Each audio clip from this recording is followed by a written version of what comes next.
दोस्तों, काफी समय पहले की बात है।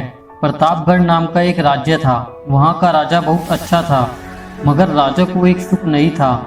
वह ये कि उसकी कोई भी संतान नहीं थी और वह चाहता था कि अब वह राज्य के अंदर किसी योग्य बच्चे को गोद ले, ताकि वह उसका उत्तराधिकारी बन सके और आगे की बागडोर को सुचारू रूप से चला सके। और इसी को देखते हुए राजा ने राज्य में घोषणा करवा दी कि सभी बच्चे राजमहल में एकत्रित हो जाएं। ऐसा ही हुआ।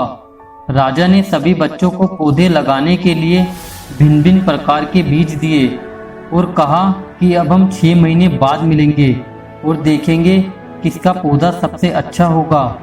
महीना बीत जाने के बाद भी एक बच्चा ऐसा था जिसके गमले में वह बीज अभी तक नहीं फूटा था, लेकिन वह रोज उसकी देखभाल करता था और रोज पौधे को पानी देता था।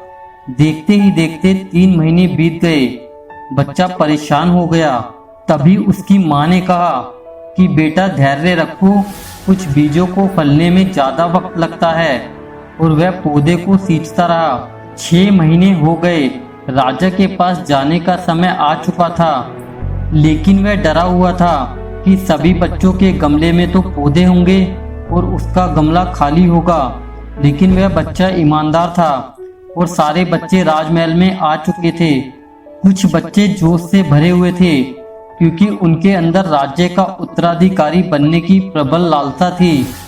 अब राजा ने आदेश दिया, सभी बच्चे अपने अपने गमले दिखाने लगे, मगर एक बच्चा सहमा हुआ था क्योंकि उसका गमला खाली था। तभी राजा की नजर उस गमले पर गई। उसने पूछा, तुम्हारा गमला तो खाली है? तो बच्चे ने कहा, लेकिन मैंने इस गमले में 6 महीने तक देखभाल की है। राजा उसकी ईमानदारी से खुश था कि उसका गमला खाली है, फिर भी वह हिम्मत करके यहाँ आ तो गया।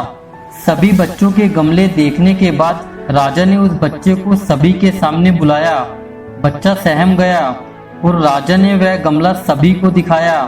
सभी बच्चे जोर से हंसने लगे। राजा ने कहा, शांत हो जाइए, इतने खुश मत होइए। आप सभी के पास जो पौधे हैं वो सब बंजर हैं। आप चाहे कितनी भी मेहनत कर लें, उनसे कुछ नहीं निकलेगा। लेकिन असली बीज यही था। राजा उसकी ईमानदारी से बेहद खुश हुआ और उस बच्चे को राज्य का उत्तराधिकारी बना दिया गया। दोस्तों, अपने अंदर ईमानदारी होना बहुत जरूरी है। अगर हम खुद के साथ ईमानदार हैं तो जीवन के किसी न किसी पड़ाव में सफल हो ही जाएंगे।